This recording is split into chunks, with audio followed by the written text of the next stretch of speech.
Welcome back to the Unstuck movement. I am your host, Rob Z. Today we have the powerful Vincent Hazenboom with us on the platform. Now, Vincent, before we jump into what you're all about, I like to dive in with a question, because if we ask great questions, we find those big breakthroughs in our life. And I want to know about a breakthrough for you in your life. What is the single most important lesson that you've learned during the breakthrough you experienced when you lost everything and you hit rock bottom for yourself in Mexico? What was that lesson that you learned at that time? That's a really good question. For me, there was really, I've always been rich. So I saved a lot of money when I was younger. And once I invested in this fast food restaurant and I thought I would make it, I'm gonna be this top entrepreneur. But eventually things changed, things turned around really, really bad. Eventually I lost everything and I was such in a tough situation and I felt there was no way out. That I made me realize, like, whoa, I really should be appreciating more about my life, the things that I have, and also the money, because then I hit rock bottom and I lost my company, I lost all my money, and it was for me like, okay, this for me is so important to really take good care of myself and really, really be, yeah, aware of the decisions that I make. So that was for me the most difficult situation, but also the most inspiring for me to change my life in that way. Mm. Yeah, we talk a lot on this platform about making your mess your message. Every breakthrough story has a mess that turns into a message that we use to inspire people with, inspire ourselves with. We find the breakthrough through that. So this is the Unstuck movement. This platform was created to help you break those chains that are holding you back in your life. These are true testimonies of breakthrough from incredible people. And so Vincent, my friend, is a Dutch thought leader on purposeful living and new masculine leadership. I love the concepts that you come up with. I love your podcast and the platform that you host, the How to Heart show. And that's why I wanted to center this episode around heart-centered purpose, right? First of all, I've got to thank the sponsor, the Connected Leaders Academy, who makes this podcast possible. Hundreds of heart-centered leaders from around the world are in the Connected Leaders Academy. Check out connectedleadersacademy.com. That's the headquarters. But talking about heart-centered purpose, man, you started this platform, this podcast about how to heart. So what does that mean to you? What does this heart-centered purpose for your life mean to you? And how did that breakthrough in Mexico create this for you? Well, my life was, I was, well, let me first say this. I had a rough life and a lot of people will feel the same way as me. For me, I've struggled a lot. I've been living in anxiety a lot. I didn't go out much. I didn't date. I was just in my safe bubble. I was playing video games and that was it. So once I progressed in my life and eventually I got older, there was a moment in my life that I got a realization that I really need to make the change. And from there, a lot of things happen and a lot of events happen. And eventually I wanted to go to Mexico and start my fast food restaurant there. And like you said, once I hit rock bottom and I got home again, I was like, okay, what should I do now? What can I do now? I'm not gonna work again for a boss until I'm 60 and just have a handful of money. So what can I do? So I started to look for online options to make money online. So I started with e-commerce and it looked really cool, but it wasn't really my thing. So eventually I kept searching and searching, and eventually I was sitting in the train, and eventually there was an idea that came up. For me, I'm really connected spirituality. So from a higher point, the higher self said to me, you need to do coaching. It's like, okay, this is a good idea because I've been through a lot. I've studied a lot. I did a lot of coach or not really coaching, but I hired coaches to help me and reading books and all of that. So it's like, okay, all these experiences, I can help other people. And from there, I started to do some courses, but it wasn't really my thing. It was like, do I really want to help coaching people all the time? I want to be free. I want to live my life. So I kept searching and searching and searching. So then I found the, what's it called? The network marketing. I was like, this is really my alley because I can build a team. I can have amazing products and I can show it with everybody that I really care about or people that I can introduce it to. And eventually I started talking with people and people said to me, Vincent, you have a really nice voice. I really like your voice. You should do podcasts. It was like, well, I'm not sure. I want to do the network marketing. But later on, I figured I'm just talking about one product. It's not really, I'm not really happy with it. I'm not excited to talk about one product. I'm universal. I like to talk about things that I'm interested in and also do research about it and learn things that I can help other people with. So then I start to go deeper into the podcasting, and my coach, she told me, like, what do you want to do? And I said, well, I like to do the network marketing, but the podcasting also looks really cool. It's really my alley. And she said, why don't you do both? It's like, oh, that's a really good idea. So that's how I started with the idea for the podcast. But really for the heart centeredness and really from living from the heart, that was really from my coach, my dating coach. He was really from the heart centeredness. And from there, I saw it with myself. I struggled so much with the ladies, and I was so much in my head and not in the heart that I felt I want to bring more men back to the heart because I see a lot of people operate from the mind and not from the heart.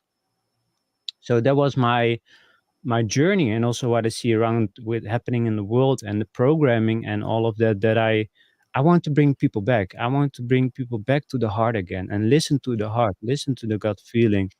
So that's how I started my journey in the podcast and share my story and all of that. So it was a tough journey, but it brought me where I am today. Mm. You know, it's interesting when you go on the entrepreneur journey and you see all the shiny objects of you think the things that other people are doing, and it looks like they're really having a lot of success and a lot of fun doing them. And you start trying those things out. And I think that everybody falls into the things that work for them at some point in time. As long as you keep going, you find the path. But it seems I'm just talking from experience. My path continues to change as I do that, and it gets more refined and more refined over time, right? So you start to dial down further and further into what you're really called to do. And when you're following your heart, that is the case. It'll continue to refine that thing until you find the sweet spot of what you're supposed to be doing. I'm curious, when you talk about your relationships with women, how has this heart centered journey refined that journey for you? What struggles did you face in the past that you feel like now you've overcome when it comes to relationships in your life? To be honest, I've been single almost my entire life. I had a high school girlfriend, and she broke my heart so bad that I said, "No more. I cannot go through this anymore. I cannot. I don't want to feel the pain." So I turned that pain into addiction. So I went to pornography just to feel safe, and I don't have to take the risk to talk to women, and video games. That was my bubble. That was my safety. So I didn't have any relationships with women because I was so afraid to get hurt. I was so terrified to commit to a new relationship, and Mm-hmm. I kept on doing this for years and years and years until I was 28, and it was in 2014 that I got a message again from my higher self that I need to make the change and to get help. And that's what I did. But still, because I lived so long in this fear, in this mentality that I'm not good enough and that I cannot have beautiful women in my life, that I didn't live. I just stayed at home for years until I got help. But then I got into the self development, but I was only building walls. So I was reading all these books about how to approach women or first I'm gonna talk this, or first I'm gonna read this book about fear, and then I'm gonna talk to women. But eventually I was always talking in the mind like, hey, no, don't do it, I'm not gonna talk to her today. No, it was also always an excuse, but it was the fear that I was holding me prison. Mhm. So once I got back from Mexico, and I started to also, there was also an ex-girlfriend there that there was a tough breakup as well. I've been in a lot of painful breakups and not good relationships, so I didn't know how it was to have a good relationship. But now I'm in the journey of healing myself. Now I'm really want to remove from the addictions and Mhm. really go back again to the heart and feel loved to myself, that I'm good enough for myself, and not that I don't have to validate to other people, or that women need to complete me for my life to be complete. But it was such a tough journey, and also to believe in myself that I'm good enough. But now I'm working with a psychologist and with EMDR, because I had so much triggers. Every time I looked at a woman or I wanted to talk to her, my body just froze up because of traumas that I had in my life. And I really liked the book that I've read, and it got me a lot of insight. It was The Body Keeps the Score.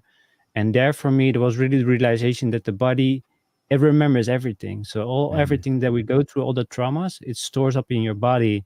And for me, there was such an intense feeling all the time. So that's the reason that I need to get help, because if not, I'm gonna be missed out. And I don't want to go there, because I see in my past, if I keep doing the same thing and the same behavior, I know where I'll end up if I don't take action and don't make the change. So I didn't have much relationships. Yeah, it's interesting, isn't it? Like the you said about the video game addiction and the pornography addiction; those two keep you in like this loop, and you hear this so Yeah. often because those are things that a lot of guys, and I guess a lot of women, but a lot more guys get trapped in. Their instant reward systems, right? Video games. I mean, they can be. I quit playing video games for I don't know since it's been like 15 years. But my son now is 9. He loves Fortnite, so we're playing Fortnite together, right? And it's so much fun. Like I really, it is such a fun game, but I find myself playing when he's not around, and I'm like, hold up, Rob, put the brakes on. I dropped out of college because of Halo 2. When Xbox Live first came out and Halo 2 came out, I ended up dropping out of college because of that game, because we would just play it all Oh day yeah. long. And I'm like, this is where this path goes. You've been here before. You know how this goes. And it's so easy to do because it's so fun, it's so rewarding, and it's such an escape, and it takes up so much time. Right? You can Yeah. just take a whole day can fly by and you barely even realize it. And then you mix the pornography in there with that. And that's just the mind games that plays with you. The crippling effect that pornography can have is such a detriment to so many guys. How are you breaking that? Because that can be a very addictive pattern. And I've known of, and I know of people, guys who they take drugs, they play video games, and they watch porn, and this is like their life, and they're in this loop that is just a fantasy world. They live in a fantasy world in their house, and they don't ever leave, right? And it's sad to see. And these are people who have lots of potential. So, but what is it for you that's breaking that loop? How have you broken that loop? Well, it's still always a struggle, because it's the pathways, the neural links that's in my brain. It's so integrated, so Mhm. it's hard still for me to really let go. But what I've learned is really to look back, like what you said just now. You're gonna be in this loop, and is it really worth it? Is it really worth it to sit behind your computer and just look at porn or masturbate or playing video games when you're not receiving anything? It's also Mhm. like, you probably know, if you play video games, you get achievements, like pop-ups, like achievements. But what do you get out of it? Nothing. It's just a pop-up on your screen. So for me, it was like, I don't want to live there anymore. I don't want to spend my years of my life that I have left playing video games. I need to go out there. I need to experience life. So for me, was first the mindset that I need to make the change. But I've been always looking for answers, like, how can I quit porn? I've been talking with people. I did the Wim Hof method. I look for frequency healing. I've done so much, but it's really the mental game. If you feel the triggers, if you feel the need to watch, you need to snap out of it and do something else. You need to go for a walk or step away from your computer and do something else. So that's really what I've learned how to do it. But also, I need to the neural links, the wiring. I need to break that, and that's hard because just like you said, with video games, with alcohol, with smoking, you wire your brain to it. So that's how you, or how I feel that I need to break that. But once you do it more and more, it's going to get easier. It's like, I don't care. I'm not going to watch today.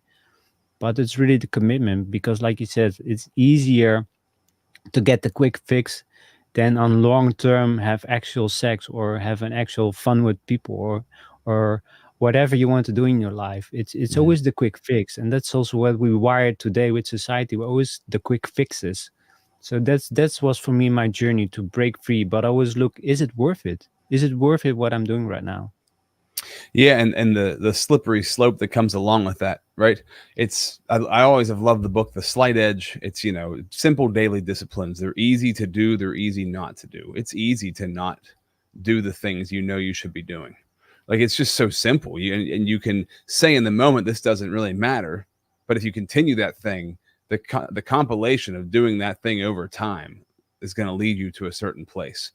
And I think, just speaking again from personal experience, what has helped me to break a lot of those negative um, loops that I've gotten stuck in my life is remembering how bad I feel afterwards. And like, Yeah. and having, it's almost like I had to experience it so many times where I was like, where this is going. Like, you remember that you're going to feel like crap after you do this. Don't freaking do it. Stop doing it. And so, and then when you stop doing it, and then there's this sense of, I remember when I smoked lots of weed, right? So I was smoking weed all the time, years on end, 20 years of smoking weed every single day. You know what I mean? And like, then you lie to yourself and tell yourself, well, it's medicine. And lie to myself and tell myself, well, I need it. It makes me funnier. It makes me more introspective. Like, all of these lies that were like half truths. And when I stopped, and I can sit there and I can say, man, it's been a month, man, it's been 6 months. And the feeling of accomplishment that comes along with that is so much better than the feeling of doing it every day. That feeling of like, wow, I did it and I got through it. And here I am on the other side and I feel so much better about myself. So, it's simple. It's so easy to say, just to say the thing. But for anybody who's gone through the path and who has stopped doing the thing they really want to stop doing, when you finally get through it and you can see yourself on the other side of it, and you're like, man, I feel so much more, your self-esteem, right? That self-esteem comes back. Or maybe that self-esteem comes for the very first time. You may have never experienced it for yourself. And you're like, wow, I feel good about myself. I'm proud of myself, and I can make my mess my message, right? So we got to jump into a spot right now. 60 seconds to shout out to the Connected Leaders Academy. When we come back in 60 seconds, though, I want to hear about that message for you. I know that one of the quotes you live by is feel the fear and do it anyway. I want to know what that means to you and how you've made this mess that you're working through in your life, turning it into the message you're using with your platform. We'll talk about that in 60 seconds.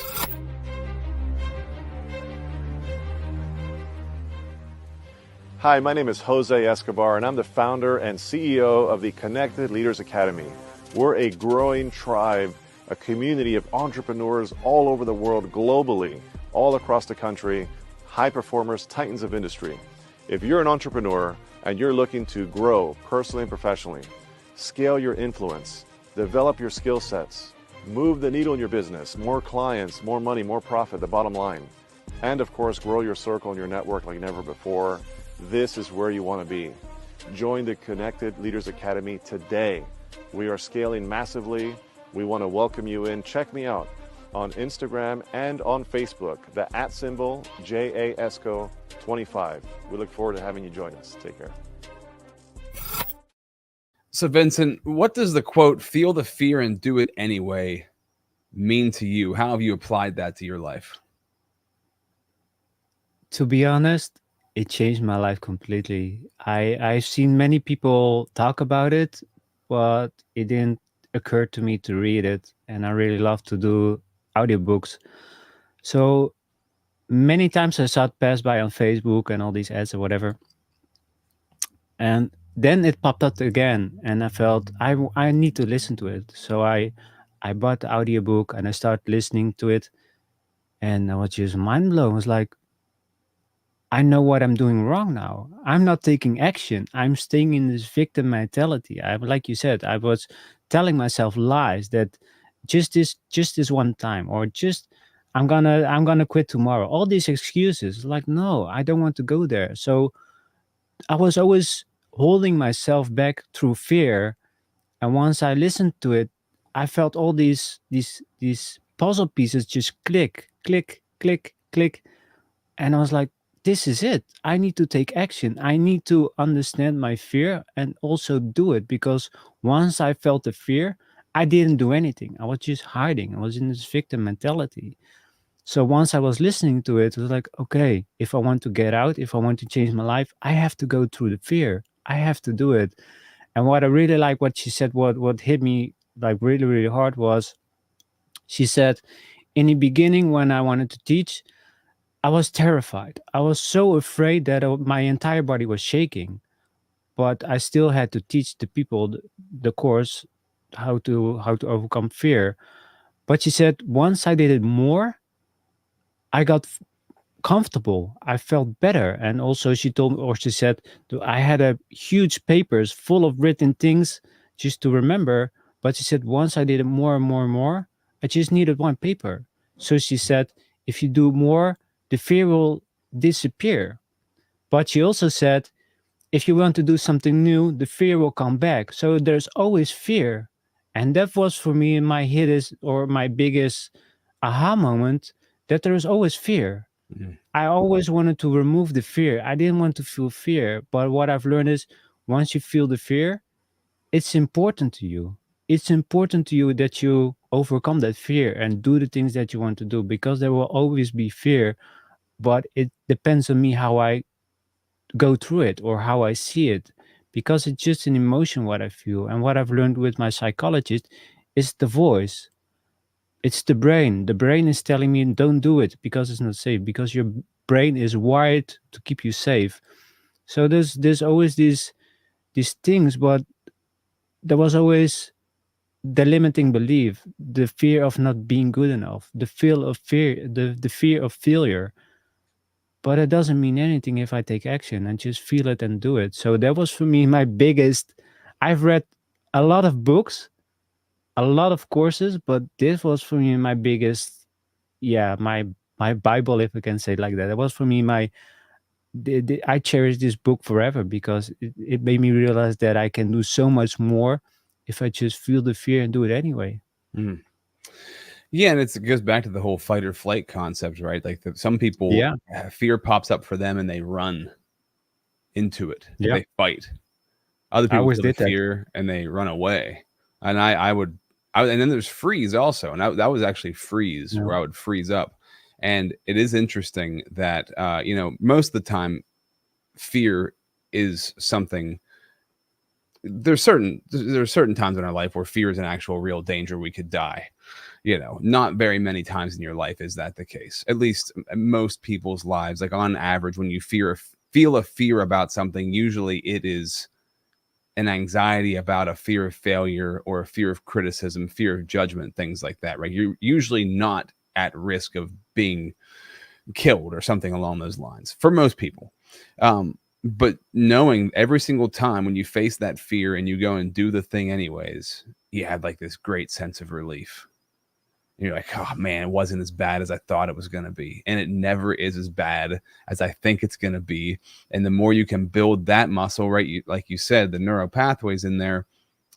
I always think of a sled riding, right? And if it snows and you ride a snow path enough, that thing gets dug into a perfect path where you go flying. But at first, it takes a while to get that thing rolling.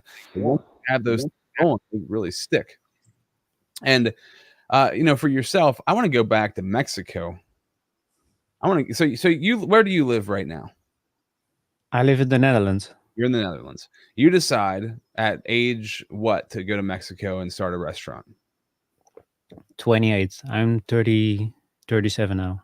Why go from the Netherlands to Mexico to start a restaurant?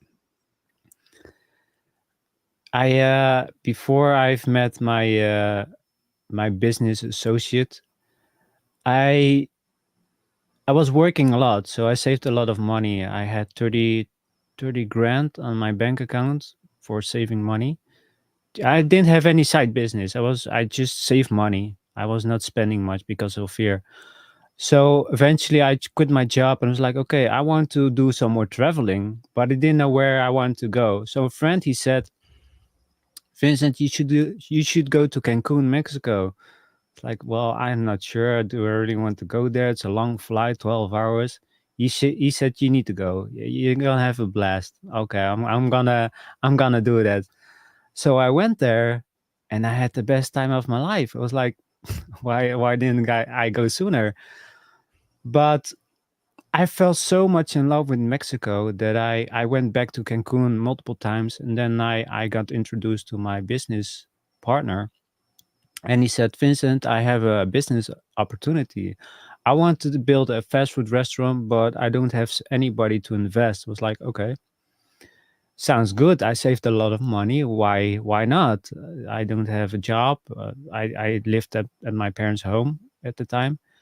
So it's like, okay, let's do that. So I decided to go there. I sold all my stuff and I moved to Mexico. It was in 2017 that I went to Mexico on the 5th of December. And I saw everything in front of me. I saw the company, I saw my dream there, my life there, everything.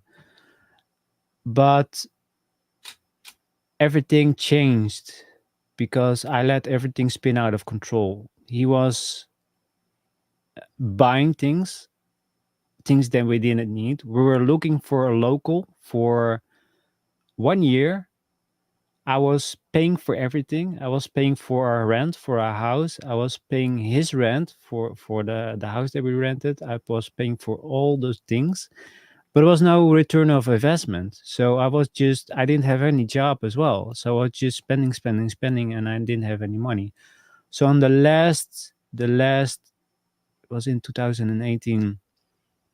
We got a local, but I spent like 12,000, and before that I went on vacation, all of that. So I didn't have any money left. So it was before the Corona, and then I got a wake up call that I was bankrupt. I didn't have any money, and I couldn't realize it. It was like, how is this even possible? I come here with a lot of money. I set my intention, my focus to make it work, but it didn't happen. I had 30K and I had 300 euros left, and I need to sell everything and I need to go home. And it was so difficult. And I remember it well when my ex girlfriend, she told me back then, you need to tell your parents that you need to go home. So I still feel it. It's still hard. And I called my parents and I told them, like, I'm bankrupt. I was started to cry. I don't have any money. I need to go home. And she said, and my mom said, well, we felt something is wrong because you were shutting yourself off. You didn't do anything. And we knew something was wrong. So they said, we're going to pay your ticket and we're gonna bring you back home. And from there, I struggled a lot because I couldn't believe it. I just couldn't believe that I let it happen.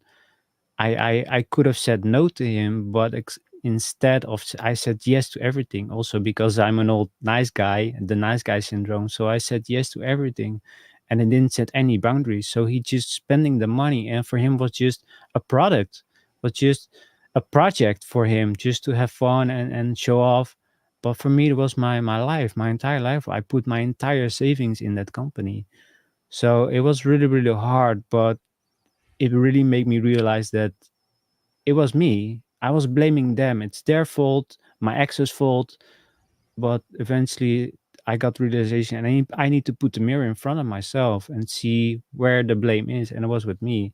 And you cannot control people. And I was such controlling. I want to have control over everything that I was losing myself. I wasn't seeing myself.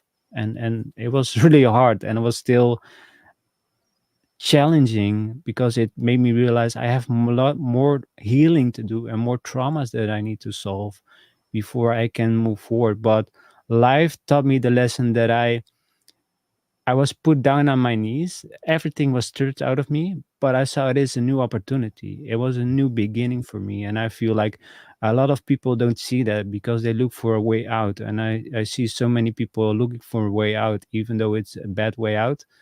I look for opportunities. I was looking, how can I change? How can I make more money online? Or how can I do things? How can I improve my life? So I made the switch. I turned everything into positive, and even though I had rough times, I was depressed. Still, kept believing in myself that I can make the change, and that was for me that I need to do first. That everything happens for a reason, and that was for me. And also, that's the reason that I started the podcast because I can teach people what I've been through. That there's always a way out, a good Mhm. way out. Yeah, and it's interesting, isn't it, that whenever we're going through a situation such as you've gone through and this one that you just told, and you have this vision of what you're, because we hear this kind of stuff all the time. You got to have the vision, you got to hold on to the vision, and all these, and those things are true along with action and activity, right? It's the action and activity you're taking along with the vision. And we get drunk on this, like the online world. This is what I'm hearing, because I've gone through this too. I ran a digital marketing company for 6 years, and I was just drunk on like this. Like for some people, it's a reality online. Other people, it's an illusion, right? It's this illusion of like all of this massive success.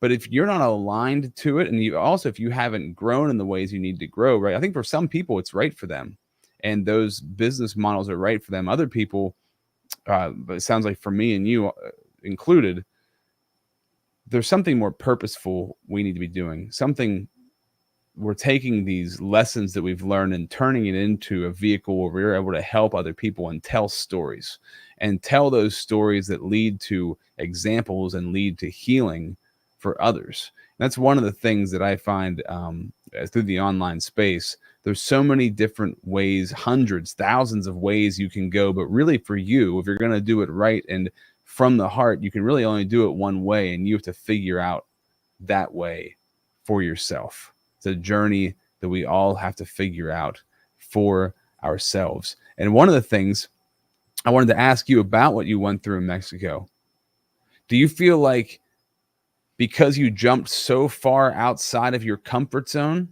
that sent you, after this all went down, retreating way back into your comfort zone, which led to the addictions and things like that? Do you feel like that's what happened? The pendulum, the rubber band effect of jumping so far outside of what you were comfortable with that it shot you way back inside? Is that an experience that you went through? I once I got help and once I learned more about self development, I created this ego. I've believed that I was so much better than everybody else. I was so full of myself that I believed that I can do this. I didn't have any business experience, but my belief was so high that I can make it work. I had all this money, so I can make it work. That was my belief. Mm. So once I hit rock bottom, I was like, oh, I was so wrong. I was so full of myself. I didn't know anything. I believed that I knew everything, but I didn't know anything. So I go back into my shell, but I stayed there because I was afraid to get hurt again or make mistakes again. I also, with my ex was really abusive with her words. She was not physically abusive, but really abusive with the words. And I remember that I wanted to buy something and I still heard her screaming in my mind, even though she wasn't physically there. So I was so afraid to take action, to take those small steps. Like I wanted to do something for myself, but I was so afraid to do it because I didn't want to make the mistake what I did in Mexico. But for me, I had the addictions before that. But for me, it was like the wake up call that I can make the change. I now I know because I did it, so I can make the change. So that was for me my realization that everything that I've been through, I can, like you said, I can change it to the positive. And that was really the key moment for me to make the change there. But it was really hard to get out because of the fear of failure, fear of making mistakes, doing a business again, and there was a lot of problems also because I didn't have any contracts. I was really uh, I trusted people really fast. When people told me we're gonna do this, yeah, yeah, sure, it's fine. I didn't set any boundaries, so I made a lot of mistakes that I won't be making now in the future. So that was for me everything that I need to learn is what I need to do now. So it's what you said is correct. Everything that we go through is helping us to go through a new phase or a new relationship, just to be prepared for what is coming. But Mhm. yeah, you need to do it, and it's hard. I know it's painful, it's scary, but it's more scary not living your fully potential and be on your deathbed and say, I wish I did this, I wish I did that, and I didn't want to be there anymore. I want to live my life how I want to live. I want to achieve the things that I want to achieve, but I had to go through this journey of learning myself first. I'm also highly sensitive. I'm an empath. I also learned through that healing phase. It didn't come to me like all out of the sky. I learned from people. I learned from books. I learned from courses. So that was for me. I need to go back from zero to become my new authentic self. Yeah. Yeah. So true, man. As we wrap this episode up, what have you been learning from the How to Heart show? How has it been changing you and how has it been impacting you? The people you're talking to, the conversations you're having. That is a really good question because I was really scared to start. I postponed the podcast for a year. I was afraid to launch my episode or my podcast because I was afraid what will people think of me? Will my value will be my insights, the things that I learned, will I help people? Will I not be criticized? Will I not be ridiculed? Will I not be trolled? So I kept myself safe. I did all the work. Done all the editing, the marketing. I had everything ready, but I didn't take the action. But once I launched my podcast and I did some episodes and I got better and better, I learned the skill, I developed the skill. It's like this isn't so bad. Yeah, I have some people they say like, well, I don't like your content, but it's not for everybody, and it doesn't matter because the right people will come to you, and my confidence skyrocketed because I got so much better. I enjoying it. I having fun. I have this conversation with Rob. I have conversations with other people. I'm learning and I can share that with other people. So that was for me my biggest change to do the podcast because I can share what I love. I can share helping people, and that's so important, and that's what we need right now because we're so closed off. We don't talk to each other. We're not helping each other. There's always me. I want more money. But what if somebody else needs some help? We just walk by them and we don't even know their story. We don't even know what's happening to them. Mhm. So that was for me my biggest change, that the fear, it doesn't matter. You just need to do it. And yeah, you will make mistakes. You will have some like shifting points or things that you have to learn to do first. But what I've really learned is that I can help people. I can make a change like what you do. I can make an impact. And it doesn't matter what people think of me. It's important what I think of myself and how I can help people. And that's it. That's really my purpose that I found through the podcast because I didn't have any purpose. I was Mhm. just clueless. I was just walking around like on my phone like a zombie and not doing anything. But once Mhm. I do something that I love, your world is changing. You are changing. You're building the confidence. You're building, yeah, this the limiting belief just fades away because you see your true value. You see your core essence value, who you truly are and what you can achieve. But it starts with yourself and really take action. That was for me my biggest change. I In my entire life I took risk, but being consistent and doing this over and over again, that was hard. But Mhm.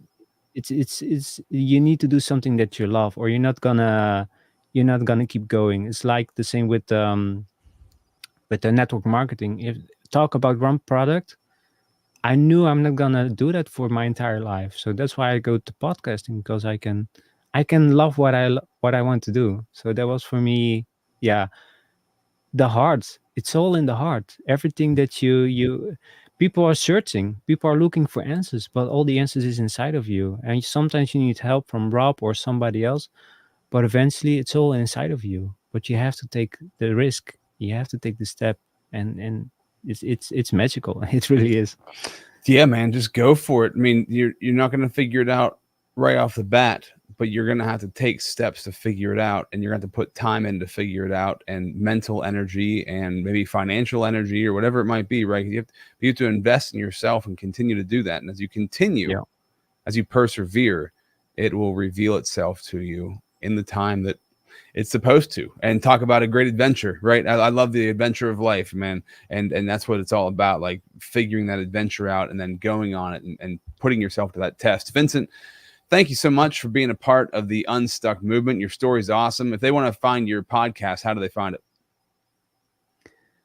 Well, my it's funny. I'm starting with a new website, so they can, once it's relaunched, they can find me on www.howtohardshow.com. Awesome, brother. Thank you for being a part of the Unstuck movement.